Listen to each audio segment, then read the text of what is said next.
morning, everybody. How you doing today? Oh, man, these things are not working at all.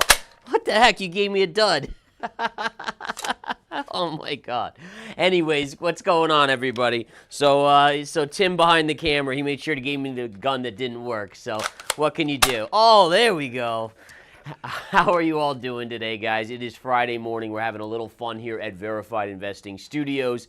And listen, when it comes down to it, we're going to get into the charts. There's a lot to discuss, although I will say a little bit of a quieter morning today. So without further delay, Tim, let's get going.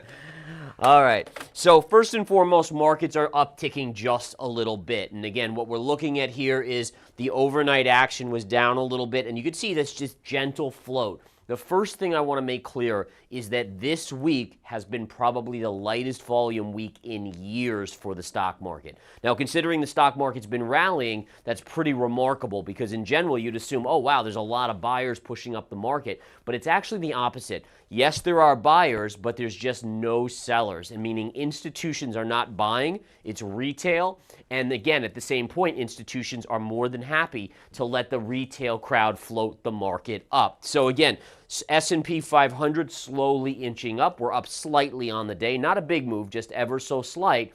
But if we flip over to the daily chart, we're still just below my next key level. Now, the first thing I'm paying attention to is this candle from yesterday. Now, it's not a topping tail, so that's the first thing, is that topping tails, you have to have a big candle. So there has to be a large candle with a large wick to it. And the wick is the kind of like the tail at the top. And this one, yes, it has a wick to it and a closed in the lower percentages here, but it's not big enough. It's not a big enough candle to really get my attention just yet. So what am I looking for? Well, you have to still think that the S&P could creep higher and touch that level. Now, you might be saying, well, where does that level come from? Let's flip to the weekly chart and zoom out. If we zoom out on the weekly chart, we can see that from the 2007 highs just before the Great Recession, right? That was that Great Recession. We've then come back all the way up, tagged it in 2022, and then we are just literally $1 or $2 on the SPY away. That's basically $10 to $20 away on the S&P 500. So that to me is the next level. And as a technician, it's important to know that I have no clue if that level is going to be a level that finally stops the market. My job is just to find the levels and then watch them. I look to see how the market performs on that level. Does it get rejected? Do we get a big pullback? Do we kind of just go right through it? How does the market react? And that tells me a lot about the relative strength or weakness in the stock market. All right, so again, that's right around 533 on the SPY. And again, we can keep an eye on that. Going to the chart of the 10-year yield, this one again, we talked about how when it was trading up around 4.7%, it was the high end of the channel. It should come down. Remember the bear flag we talked about? So if we look at the bear flag formation, which was right here, it was going to break down. We got the breakdown. Now what we're seeing is yields are creeping back up just a tiny bit. Now, what's the likely scenario? Well, if yields creep up here, the chances are is we're going to go back to that line, but now this line becomes resistance. It's basically a return to the scene of the crime, and you'd expect a rejection off of that. All right, so again, in general, don't be surprised if we float back up maybe to about 4.5% on the 10-year, but at some point, it's likely we'll see the next leg down in yields. And probably, honestly, they're headed back to about 4%. Now, the big question on how low yields will go, there's two things. Number one, how weak does the economy get in the U.S.? And number two, does inflation start to come in? Because if inflation stays high, then yields have to stay relatively high. Because if you bring yields down too much and flood the economy with money, inflation goes from high to even higher. So there's really this correlation we have to watch for between inflation and yields. The lower inflation comes, the more the Federal Reserve can lower rates later on, and that will bring down interest rates, okay? Now, looking at the U.S. dollar chart real quick, we can see that the dollar, again, has kind of rolled over a little bit. We have bounced just like yields for the last couple days, but the answer here, or at least what I'm expecting, is we have this trend line that goes back to, when does this go back? Let's see. Wow, it goes really quite a bit back. It goes all the way back to 2022. So if we look at this, this gives us some insights on what to expect. Where could the dollar find major support? We take that high pivot, we drop it down to these two pivot highs, we drop it down to this one, and we get a trend line. Now remember, we did break out on the US dollar, but now you have to do the same thing. You assume it's going to come back to the scene of the crime right there, which is around 103 on the DXY. Now, if it goes lower, that's okay, because you have the secondary trend line right through here, right? We have all these levels right through here that are going to act as additional support at around 101.75.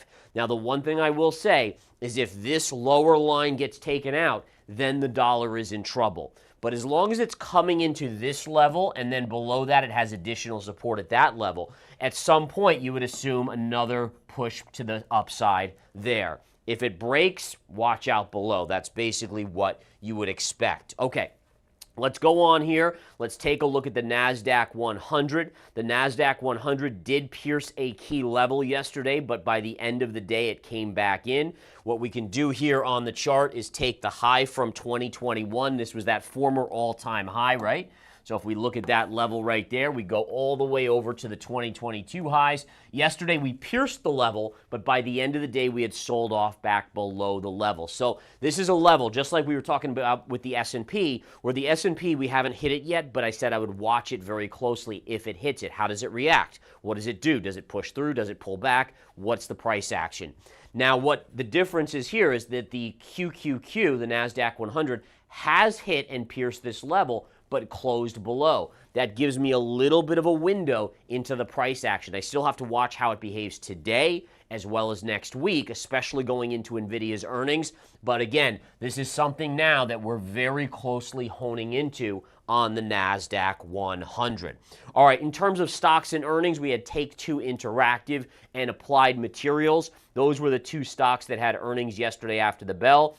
Initially here, if we look at this, you had a little bit of a dump on Applied Materials, but honestly, we've come all the way back up, basically now green on Applied Materials. So initially it was some selling action, but it has come back here and is now slightly green. Now again, a chart that is slightly green, slightly red, it doesn't get me excited for day trading opportunities because, again, there's just not enough volatility. I want a big move down or a big move up where it gets really emotional, and then I can start to look for levels where it should reverse up or down.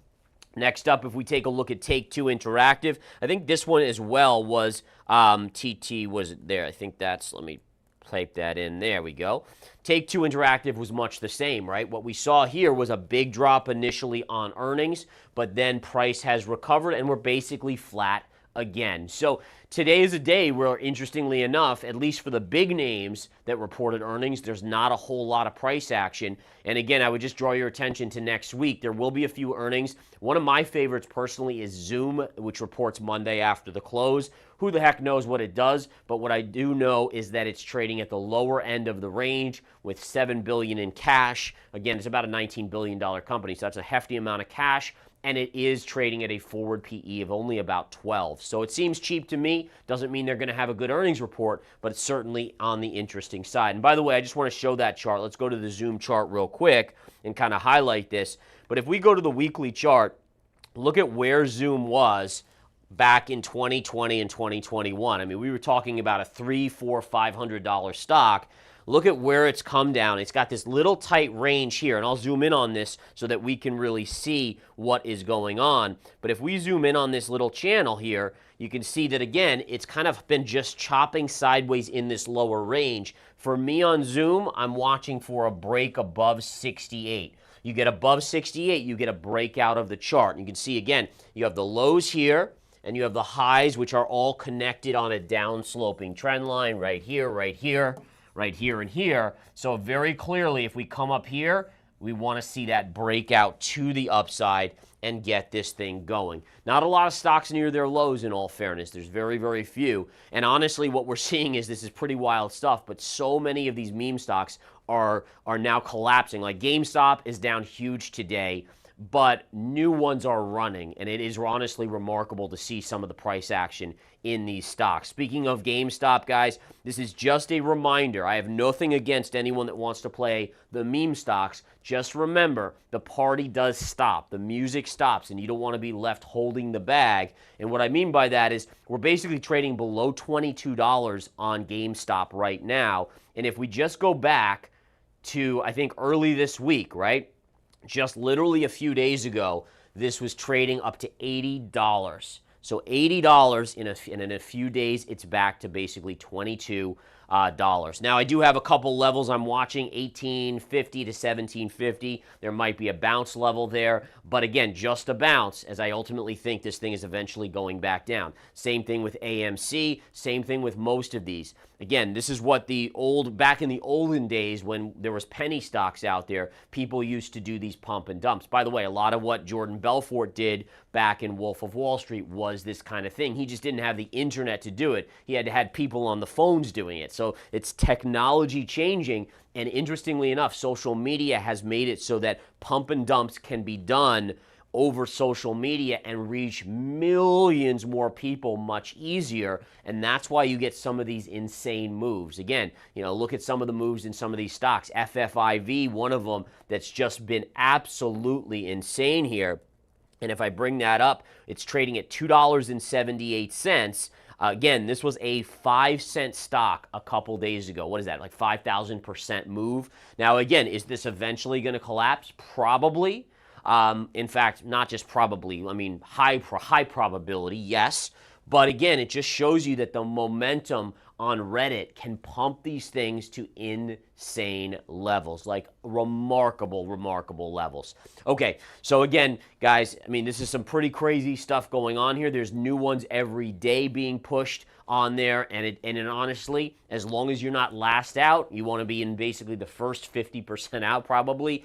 I guess there's money to be made in some of these. Now, this one, again, is getting a little long in the tooth, but we'll see where it ends today. All right, couple other stocks here on my radar as we scroll through. I do think that it's worth it. I'm just kind of seeing if there's anything else here. I think that's all for now with those stocks. So what we're going to do now is we're going to do our drawing as we always do, guys. So if we bring up our YouTube scanner and our Twitter scanner of comments of people who shared yesterday's stream. Remember, that's the criteria, plus be a follower of Verified Investing. You can be entered in to win our daily prize, which again, basically the lowest price prize is at least $300. So it's a no-brainer. All you have to do is share the stream on one of your social medias and then let us know where it is. All right.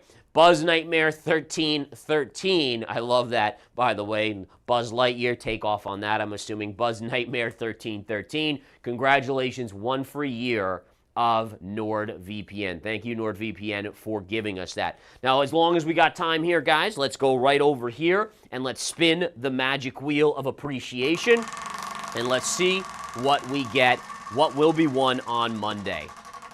All right, what's it going to be? What's it going to be? What's it going to be? Oh, Token Metrics, guys. Amazing. Token Metrics, a 1-year subscription to Token Metrics. That's worth thousands of dollars. Holy cow. That's a great one, guys. And again, if you're into crypto, this is one place you have to be a member of, to be honest. The insights in their AI models and everything that I've seen, they've gone through it with me and I've kind of understood it. It is pretty damn cool. So again, there's a link below if you want to check out Token Metrics. But again, Token Metrics, thank you guys for being a sponsor here of the Wheel of Appreciation. All right, over here we go. Let's move right on over, and we're going to take a look at Bitcoin. Okay, so the first and foremost thing is we know we had the inverse head and shoulder that broke out, right? So we had that breakout, which puts it in a short-term bullish bias that at least travels up to the high end of this range, maybe even the target of 74,000. And obviously we'll have to get through this level here as well as 74 to see if we can break through. But either way, notice what's happening. So you got the breakout, you got a small down candle yesterday, a small green candle today. That could be the start of bullish consolidation above this level. I'm still in the camp that as long as you stay above the neckline, which is this line here, of the inverse head and shoulders. Let's say we go like that. What type of pattern is that? Bullish flag pattern, right? And so ultimately, that gives us the probability that at some point we test the $68,000 to $69,000 level on Bitcoin.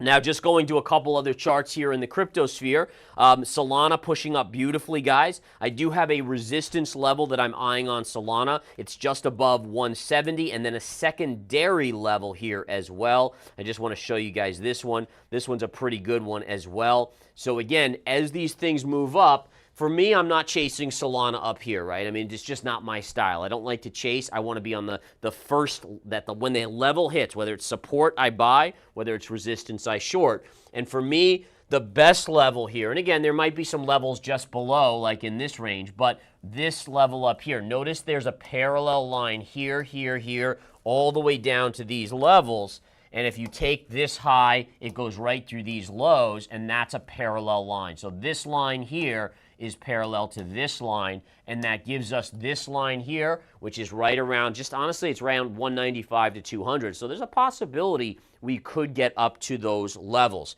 Now let's look at some of these other beaten downs. I haven't done Cardano in a little while, so let's touch base on Cardano and see what Cardano's doing here. All right, so the first thing that I see is it is upticking. So you are starting to see some of these altcoins uptick. Now, by the way, if the meme stocks are running, altcoins like this should be running too, because it's all about risk on. It's all about like trying to make lots of money. And I mean, that's what it is, right? And we've seen Pepe do well recently as well. So first and foremost, we have a very defined level of support, right? I mean, that you can't get any better than that. So as long as price stays above this general line here, right, then technically you give it an upside bias. If it breaks that level, which is around 41 to 42 cents, obviously, then I think it goes to 35 cents. But on the upside, we have this pivot here. That's going to be first resistance just above 50 cents. If it can get through that, then you maybe have a little bit more upside to about 55 cents. But there's just a lot of resistance right in here, right? So again, just be aware. Yes, Cardano's trying to make up and make a move, but it's got to get through a lot of these levels to really have a run at those previous high pivot points, okay? Next up, let's take a look at gold. And gold, again, had a small pullback yesterday, but is catching its mojo today and pushing up. It's looking more and more like, in the very least, it wants to test this high, this double top high, which is the high of the topping tail. Any close on the daily chart above that high, it's this thing, honestly, gold's going straight north of 2,500, in my opinion. This is that big of a level, right? When you negate a topping tail, it's usually not like, oh, I negated it by a fraction. It's usually like, okay, this is the next big leg to the upside. So again, shorter term, I was kind of honestly looking for a pullback to 2,200. We only got to about 2,280, but ultimately mid and long term, you guys know I'm a huge gold fan here, a huge metal fan. Anything that's physical, right? Because remember, the US dollar does not trade against nothing. It trades against other currencies. And so the US dollar is holding it's generally, if you look at the last couple years, the last 5 years, the dollar's held its value. But that's because every other country's printing their currency just like the dollar is, or the Fed is.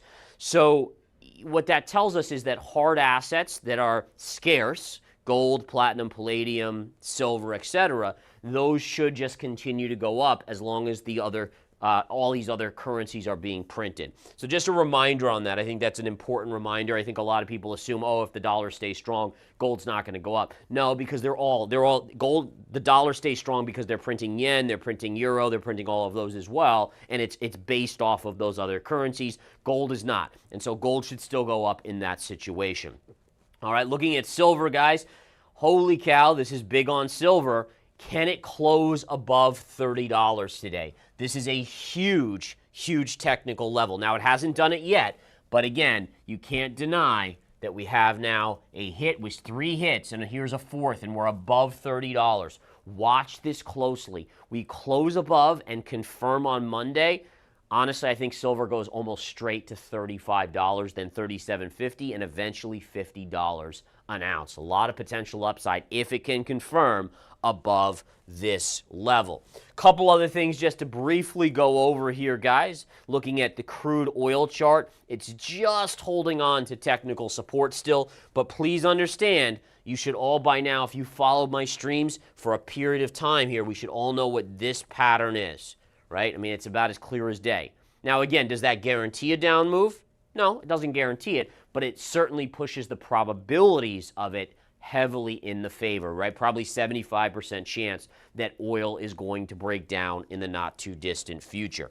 Lastly, natural gas, real quick, guys. On nat gas here, it continues to stay strong, so impressive. Yesterday was a good move. We did pull back off of that level. I kind of took off all my lines because I wanted to do a Fibonacci with you guys. Let's do a Fibonacci retrace. We take the high over here, we drop it down to the recent lows, and you can see there's two levels that we're watching here. So number one, this first line is the 50% retrace. Yesterday we pierced it and pulled back and closed below. Today we're above it, but let's see, do we get rejected and come back below it?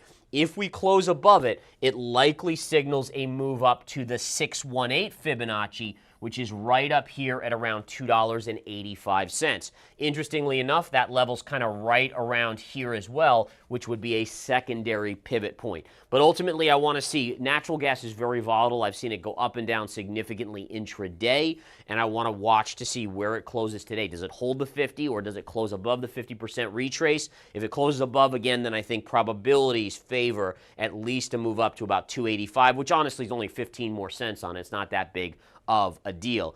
For me, I shorted a little bit down here, right down here. I added a little yesterday, and I'll add again at the 618, just slowly accumulating, just like I did when we were going long on nat gas, slowly accumulating, as they call it the Widowmaker for a reason. It tends to have monster moves in each direction.